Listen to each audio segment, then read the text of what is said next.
Bonjour. Connaissez-vous la solution développée par l'association Canton Zéro Chômeur de très longue durée en faveur de l'emploi pour tous? Celle-ci comporte 2 plans. Je vous présente le premier, que nous avons appelé Inclusio.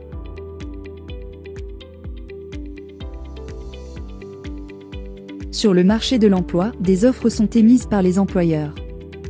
À chaque offre correspond un travail à effectuer, par exemple l'entretien des machines dans une fabrique de biscuits.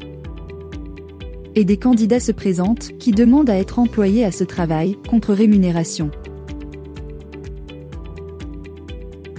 Certaines de ces personnes peinent à se faire embaucher. Victor, par exemple. Il est l'une des 81 000 personnes, en Suisse, qui sont à la recherche d'un emploi depuis plus d'une année.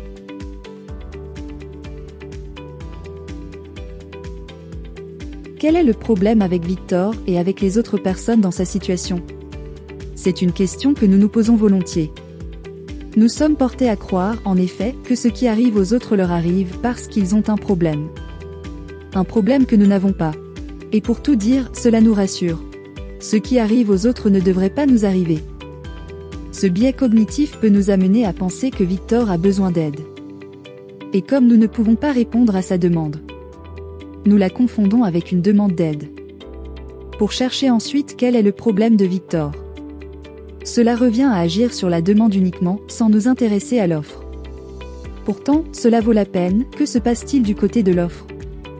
L'offre décrit le candidat idéal selon l'idée que l'employeur s'en fait. Certaines personnes n'ont pas l'expérience, les diplômes, l'âge, l'origine, la situation requise. D'autres n'ont pas les compétences. D'autres encore n'ont pas la disponibilité, par exemple en raison de leurs obligations familiales ou de leur état de santé. Thérèse, en revanche, coche toutes les cases et c'est donc elle qui est embauchée. Mais Thérèse était-elle vraiment la meilleure candidate? Peut-être ne maîtrise-t-elle qu'une partie seulement des activités à maîtriser dans son nouvel emploi. Et peut-être que le candidat le plus capable d'effectuer le travail était Victor, une personne âgée de 52 ans, non diplômée, au chômage depuis 2 ans. Parce qu'il a déjà travaillé dans une fabrique de biscuits et qu'il maîtrise presque toutes les activités à maîtriser dans cet emploi. Il était peut-être le meilleur candidat, mais on ne le saura jamais. Il a été écarté d'entrée de jeu parce qu'il ne cochait pas toutes les cases. La multiplication de critères inutilement sélectifs entraîne des discriminations qui n'offrent pas aux employeurs les garanties qu'ils en attendent.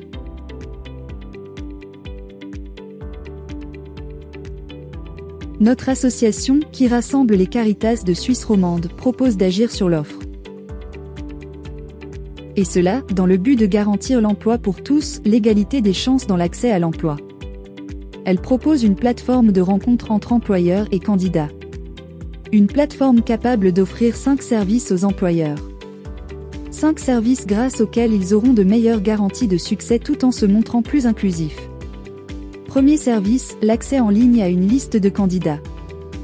La plateforme documente la demande en identifiant les activités maîtrisées par chacun des candidats. Un système d'information a été développé à cet effet.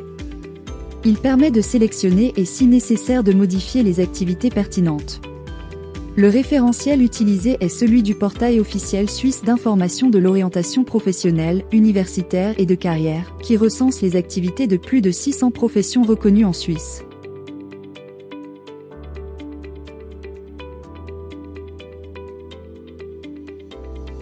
Elle établit ainsi ce que l'on appelle un profil expérientiel. Elle publie ce profil sur un site qui pourra ressembler à cela. Deuxième service, la proposition de candidat. La plateforme documente l'offre en décrivant le travail à effectuer, les activités à maîtriser. Elle utilise, à cet effet, le même référentiel que pour les demandes. Et pour chaque activité, la plateforme demande à l'employeur s'il peut former un employé et si oui en combien de temps. Elle publie l'offre. Puis elle apparie offre et demande d'emploi. Elle opère un matching entre activités à maîtriser et activités maîtrisées. Mais attention, elle ne recherche pas le moindre écart. Elle recherche l'écart le plus facile à combler par les parties, compte tenu des ressources de l'employeur pour former un nouvel employé, ressources qui ne sont pas les mêmes pour toutes les activités. Et c'est pourquoi ce n'est pas Adèle, mais Victor, qui obtient le meilleur score.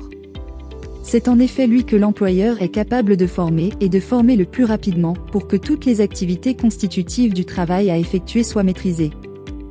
Enfin, la plateforme soumet la proposition. Elle présente la candidature de Victor. Troisième service, la mise en relation entre employeur et candidat. La plateforme organise une rencontre, si possible en présence des futurs éventuels collègues, au lieu de travail. Cette rencontre se substitue à l'entretien d'embauche concurrentiel classique. La plateforme prépare cette rencontre avec le candidat, notamment en passant en revue avec lui les activités à maîtriser dans cet emploi. Un agent de la plateforme anime cette rencontre, qui porte davantage sur le travail à effectuer dans le nouvel emploi que sur les emplois précédemment exercés par Victor. Elle passe en revue les activités maîtrisées et le cas échéant les activités qui sont encore à maîtriser. Quatrième service, le soutien à la formation. La plateforme rappelle quelles sont les activités encore à maîtriser. Et pour chacune d'elles, elle propose l'organisation de ce qu'il est convenu d'appeler une action de formation en situation de travail. Celle-ci consiste à confier l'activité encore à maîtriser en prenant les précautions nécessaires, en garantissant le droit à l'erreur, puis à répondre aux questions que l'apprenant s'est posées après cette mise en situation. Il s'agit de passer, ainsi, d'un appariement optimal à un appariement complet. Cinquième service, la médiation concernant la disponibilité. La plateforme constate un éventuel écart, concernant la durée ou les horaires de travail, entre disponibilité attendue et disponibilité offerte. Elle demande à chaque partie ce qui lui est réellement indispensable et à l'autre partie si elle peut le lui accorder.